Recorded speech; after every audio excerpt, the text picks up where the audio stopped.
সুপ্রিয় শিক্ষার্থীবৃন্দ, তোমরা কেমন আছো? হ্যাঁ, আমি তোমাদের কথা বলছি। যারা এই দুর্যোগকালীন সময়ে তোমরা যারা আমাদের অনলাইনে ক্লাসের সাথে আছো, আমি তাদের কথা বলছি। হ্যাঁ, আমি আল্লাহর রহমতে ভালো আছি। আমি আবারও তোমাদের জন্য অনলাইন ক্লাস নিয়ে আসছি। তোমরা এই ক্লাসগুলো করবে, করার আগে প্রস্তুতি নেবে, খাতা কলম নিয়ে বসবে।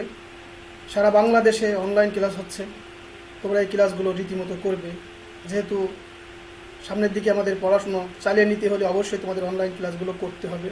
এখন তোমরা অলস সময় কাটালে তোমরা পরবর্তীতে সমস্যায় পড়ে যাবে। বাংলাদেশে বিভিন্ন রকম অনলাইন ক্লাস হচ্ছে, A2 এর তরফ থেকে ক্লাস হচ্ছে, ডিশ লাইনে ক্লাস হচ্ছে, কেবল লাইনে ক্লাস হচ্ছে, তারপরে তোমার বিভিন্ন বিভাগীয় অনলাইন ক্লাস হচ্ছে, জেলা অনলাইন ক্লাস আছে, ইভেন উপজেলা অনলাইন ক্লাস, এবং অনেক স্কুল আছে তারা অনলাইন ক্লাস চালু রেখেছে তোমাদের পড়াশোনা চালিয়ে নেওয়ার জন্য। তোমরা যদি এই ক্লাসগুলো রীতিমতো দেখো তাহলে তোমরা অবশ্যই উপকারিত হবে, আমি আশা করি। তো আমার এই ক্লাসগুলি বাংলাদেশের যে প্রান্ত থেকে যে সমস্ত শিক্ষক মণ্ডলী এবং অভিভাবকবৃন্দ আমার এই ক্লাসটি দেখছেন তাদের প্রতি আমার আন্তরিক সালাম রইল। আশা করি আপনাদের সন্তানকে আপনারা ক্লাসের সামনে বসাবেন এবং ক্লাস বোঝার চেষ্টা করাবেন। যদি না বোঝে আমাদের সাথে যোগাযোগ করবেন। প্রিয় শিক্ষার্থীবৃন্দ, আমি আমার পরিচয় প্রদান করছি। আমি মোহাম্মদ মুক্তার হোসেন, সহকারী শিক্ষক বাংলা, ট্যাংরামারি সম্মিলনী মাধ্যমিক বিদ্যালয় মনিরামপুর যশোর। আমি আমার দুটো মোবাইল নাম্বার এখানে দিয়ে দিয়েছি, আমার ইমেল নাম্বারটাও আমি এখানে দিয়ে দিয়েছি। আমার সঙ্গে যে কোনো প্রয়োজনে তোমরা যোগাযোগ করতে পারো। আমি আজকে যে পাঠটি তোমাদের সামনে নিয়ে হাজির হয়েছি সে পাঠটি আছে বাংলা প্রথম পত্র নবম দশম শ্রেণীর জন্য। তো আমরা কিছু ছবি দেখব মনোযোগ সহকারে এবং বোঝার চেষ্টা করব। দেখো, এই ছবি দেখে তোমরা বুঝতেই পারতেছো যে কিসের ছবি। আমি আরও ছবি দেখাচ্ছি তোমাদের, বেশ কিছু ছবি দেখাবো, তোমরা ছবি দেখে বোঝার চেষ্টা করবে। এখানে কি দেখছো? প্রথম তৃতীয় তোমরা কি দেখলে? এখানে দেখো বাংলাদেশের পতাকা ওড়াচ্ছে এবং বাংলাদেশের মানচিত্র নিয়ে তারা মিছিল করছে। এখানে বঙ্গবন্ধু শেখ মুজিবুর রহমান জাতির জনক ঐতিহাসিক ভাষণ দিচ্ছে। এই পাশে অনেক লোক পতাকা উঁচিয়ে রয়েছে বাংলাদেশের। আমরা আরও দেখতে পাচ্ছি এখানে হাত মুষ্টিবদ্ধ করে আমরা কি চাচ্ছি, আমাদের কি সংগ্রাম, একথা আমরা বলতে চাচ্ছি। প্রিয় শিক্ষার্থীবৃন্দ, আমরা আরও কিছু ছবি এখানে খেয়াল করো, তাহলে তোমরা আরও একটু ক্লিয়ার হবে যে আমরা আজকে কি পড়তে চাচ্ছি। এদের দেখে আমার ইতিমধ্যে তোমাদের কি মনে হচ্ছে যে আসলে এরা কি কোনো, দেখো, সব অধিক আগ্রহ করছে তাই নাকি? প্রত্যেকটা ছবির দিকে তাকায় দেখো, তারা জন্য কি আকাঙ্ক্ষা পাওয়ার জন্য, কাকে নেওয়ার জন্য, দেখার জন্য আগ্রহ প্রকাশ করছে, ঠিক না প্রিয় শিক্ষার্থীবৃন্দ? কিন্তু এরা কি পাওয়ার জন্য অপেক্ষা করছে? হ্যাঁ, এরা দেখো, এই ছবি দেখো, দেখলে বুঝতে পারবো এরা আমাদের কি স্বাধীনতা পাওয়ার জন্য আশা করছে। তাহলে তোমাদের আজকের পাঠের বিষয় হচ্ছে তোমাকে পাওয়ার জন্যে হে স্বাধীনতা। প্রিয় শিক্ষার্থীবৃন্দ, আমি তোমাদের শিকন ফল দেখাবো। শিকন ফল হচ্ছে সেইটা লেখক যেটা তোমাদেরকে শেখাতে চেয়েছেন এই গল্পের মাধ্যমে, এই প্রবন্ধের মাধ্যমে তোমাদের যেটা শেখার কথা বলেছেন, যেটা অর্জন করার কথা বলেছেন, সেটা হচ্ছে শিকন ফল। অর্থাৎ এই গল্প থেকে আমরা কি শিখতে পারি। তো আমি এখানে কয়েকটি দিয়ে দিয়েছি এবং আরও কয়েকটা আছে ভিতরে। প্রথম নম্বর আছে কবি পরিচিতি বলতে পারবা তোমরা, কবিতাটি আবৃত্তি করতে পারবে, তারপরে অজানা শব্দগুলোর অর্থ জানতে পারবে, স্বাধীনতা সংগ্রামে বাঙালির অবদান ব্যাখ্যা করতে পারবে, কবিতাটির বিষয়বস্তু বর্ণনা করতে পারবে। প্রিয় শিক্ষার্থীবৃন্দ, আমি আমাদের এখানে এখন কবির সঙ্গে পরিচয় করিয়ে দেবো তোমাদের। আমি আগেই বলেছিলাম শামসুর রহমান আমাদের কবি। তো আমি প্রথমে কবি শামসুর রহমানের ছবি দেখাচ্ছি। জন্ম শামসুর রহমান 1929 সালের 24শে অক্টোবর ঢাকায় জন্মগ্রহণ করেন। তার পৈতৃক নিবাস নরসিংদী জেলার রায়পুর থানার পাহাড়তলী গ্রামে। তারপরে তার পিতামাতা পিতা হচ্ছে মখলেছুর রহমান চৌধুরী, মাতা আমেনা খাতুন। শিক্ষা জীবন, তিনি 1945 সালে ঢাকার গভর্নমেন্ট স্কুল থেকে ম্যাট্রিক এবং 1947 সালে ঢাকা কলেজ থেকে ইন্টারমিডিয়েট এবং ঢাকা বিশ্ববিদ্যালয় থেকে স্নাতক ডিগ্রি লাভ করেন। প্রিয় শিক্ষার্থী, তার পেশা ছিল সাংবাদিকতা, তবে একনিষ্ঠভাবে কাব্য সাধনায় তিনি নিয়োজিতও ছিলেন। উল্লেখযোগ্য কাব্যগ্রন্থ: প্রথম গান, দ্বিতীয় মৃত্যুর আগে, রৌদ্র, করটি, বিধ্বস্ত নীলিমা, নিরলক্ষ্যে, দিব্যরেখ, বন্দি শিবির থেকে বাংলাদেশের স্বপ্ন দেখে ইত্যাদি। তার পুরস্কার ও সম্মাননা, প্রিয় শিক্ষার্থীবৃন্দ, তিনি বাংলা আদমজী পুরস্কার 1963 সালে এবং বাংলা একাডেমি পুরস্কার 1969 সালে, 21শে পদক পান 1977 সালে, স্বাধীনতা পুরস্কার পান 1991 সালে। এছাড়া অসংখ্য পুরস্কার ও গুণে ভূষিত হন আমাদের এই প্রিয় কবি। জীবন অবসান অর্থাৎ মৃত্যুবরণ করেন 17 আগস্ট 2006 সাল। আমাদের এতক্ষণ কবি পরিচিতি শুনলাম। এখন তোমাদের সামনে আদর্শ পাঠ নিয়ে হাজির হয়েছি। আদর্শ পাঠ হচ্ছে সেই পাঠটি যে পাঠ শিক্ষক তার শিক্ষার্থীর উদ্দেশ্যে সাবলীল ভাষায় উচ্চারণ করে, সঠিক শব্দে উচ্চারণ করে, সঠিকভাবে বাক্য গঠন, শব্দ চয়ন করে যে পাঠটি উপস্থাপন করেন ওইটা হচ্ছে আদর্শ পাঠ। সেই পাঠ দেখে দেখে শিক্ষার্থীরা শিখবে। আমি তোমাদের জন্য এখানে একটু আদর্শ পাঠ রেখেছি, আমি পড়িয়ে দেওয়ার জন্য, তোমরা মনোযোগ সহকারে শুনবে।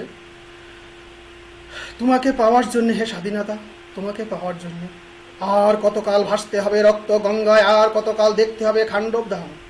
তুমি আসবে বলে হে স্বাধীনতা, ছকিনা বিবির কপাল ভাঙলো শীতের সিঁদুর মুছে গেল হরিদাসীর। তুমি আসবে বলে হে স্বাধীনতা, শহরের বুকে জলপাই রঙের ট্যাঙ্ক এলো দানবের মতো চিৎকার করতে করতে। তুমি আসবে বলে হে স্বাধীনতা, ছাত্রবাস বস্তি উজাড় হলো। প্রিয় শিক্ষার্থীবৃন্দ, এইভাবে তোমরা পড়বে।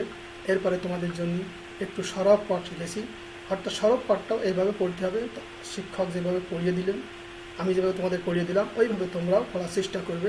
আমি এখানে একটু সরব পাঠ শিখেছি তোমাদের জন্য, তোমরা পড়বে, কিন্তু আমি এটাও পড়িয়ে শুনে দিচ্ছি। তুমি আসবে বলে ছাই হলো গ্রামের পর গ্রাম, তুমি আসবে বলে বিধ্বস্ত পাড়ার প্রভুর বাস্তব ভিটাই ভগ্ন স্তূপে দাঁড়িয়ে একটানা আর্তনাদ করলো একটা কুকুর। তুমি আসবে বলে হে স্বাধীনতা, অবুঝ শিশু হামাগুড়ি দিল পিতা মাতার লাশের উপর। শিক্ষার্থী, ঠিক এইভাবে তোমরা পড়বে পড়াটা। এখন আমরা শব্দ অর্থ জানব।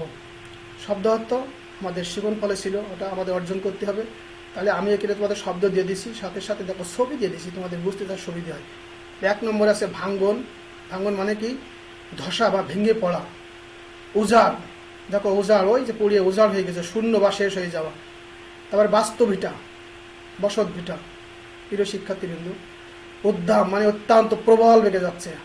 আর প্রতীক্ষা, দেখো চেয়ে আছে কিভাবে, অপেক্ষা বা সবর। আর কি? আত্মনাদ মানে কি? চিৎকার। প্রিয় শিক্ষার্থীবৃন্দ, আমি এখান থেকে মনে করছিলাম এই শব্দগুলো তোমাদের জন্য খুব নতুন হবে, তাই আমি এগুলো অর্থ করে দিলাম। এখন তোমরা চলে আসো, আমরা আমাদের আজকের কবিতার কিছু লাইন উঠিয়ে উঠিয়ে তোমাদেরকে পাঠ বিশ্লেষণ করে দেব।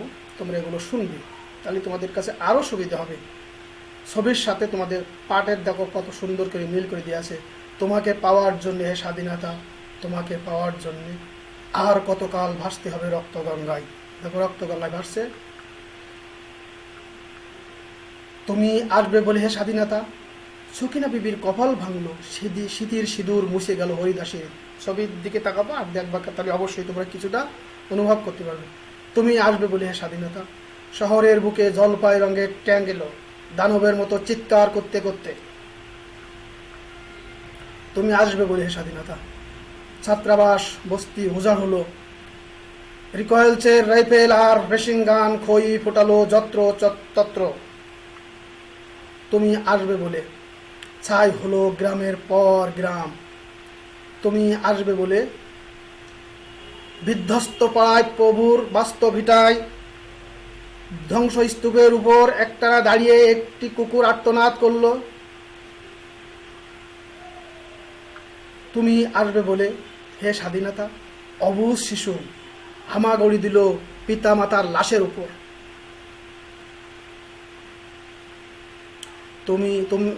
তোমাকে পাওয়ার জন্যে স্বাধীনতা, তোমাকে পাওয়ার জন্যে আর কতকাল ভাসতে হবে রক্ত গঙ্গায়, আর কত দেখতে হবে খান্ডব দাহ। হে স্বাধীনতা, তোমার জন্য থুরথুরে এক বুড়ো উদাস দাওয়ায় বসে আছে, তার চোখের নিচেই অপরণ্যের দুর্বল আলোর ঝিলিক, বাতাসে নড়ছে চুল। স্বাধীনতা, তোমার জন্যে মোল্লাবাড়ির এক বিধবা দাঁড়িয়ে আছে নড়বড়ে খুঁটি ধরে দগ্ধ ঘরের। স্বাধীনতা, তোমার জন্যে হাড্ডিসার এক অনাথ কিশোরী শূন্য থালা হাতে বসে আছে পথের ধারে। তোমার জন্যে ছগির আলী শাহজাদপুরের সেই জন কৃষক, কেষ্টদাস জেলেপাড়ার সবচেয়ে সাহসী লোকটা, মতলব মিয়া মেঘনা নদীর দক্ষ মাঝি, গাজি গাজি বলে যে নৌকা চালায় উদ্যম ঝড়ে।